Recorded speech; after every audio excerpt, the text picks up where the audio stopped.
What's going on, y'all? So I'm kindly humble. Now, if you know about what's going on, social media and shit, the major platforms or even Google, you will find out that Chris Brown is doing a lawsuit for defamation against a documentary that was put out against him last year, which was Chris Brown, The History of Violence. Now, it was produced by Appel LLC and Warner Brothers and the other anonymous people that, basically co-conspirators, you want to call it. They created the documentary. Now, this is a beautiful thing because, number one, this is actual real defamation case. This is not some, I got this on the record and people are bullying me type bullshit. This is actual real defamation case, a real one. Basically accusing him of things that were basically proven to not be real or to not be actual truth. And now he's suing for $500 million. This is beautiful. And you want to know the funny part about it? He's been blackballed for a long ass time. I mean, a long time. And no one really kind of knew what was going on, why all these things were happening to him.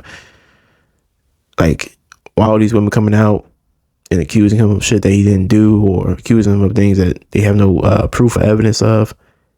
And now we kind of now see who is probably the person that, or the group that's doing this, which could be Warner Brothers.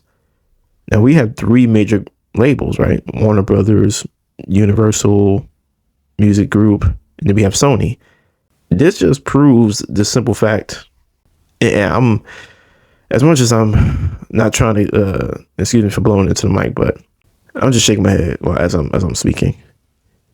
This came at a beautiful time, I guess, for Drake, if you want to say it, because it could be a good way for his lawyer to probably bring up Chris Brown's defamation case in support of Drake, which I'm laughing at it, but at the same time shaking my head because I'm laughing at it because this is a real, actual good defamation case versus another one that's bogus bullshit as hell. But this actually helps out a lot of people. Now, it helps out Chris Brown for one particular reason. Winning all that will basically give him the money that he's owed. I want to say he's owed because he wasn't doing any big events or shows. He was doing mostly tours, and people were trying to stop him from doing his tour last year. And it just came out of no coincidence that this documentary just dropped out of nowhere. So it's like people are trying to prevent him from growing and basically taking his money and just trying to stop him from doing records with people. And then within the industry. So it's just crazy to me how this all just comes out of nowhere. And it's just like, yeah, we did it type shit. It's like one of us like, we're going to agree to put this on. Yeah, we're not going to care about what Chris Brown thinks. Yeah, we're just going to put this on.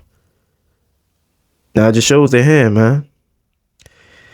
It also leads to another theory, right? Of how we all know, right?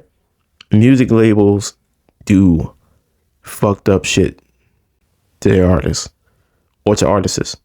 And what they do to these artists behind closed doors, behind the scenes is astonishing. Like what they can do is get paparazzi or people, like TMZ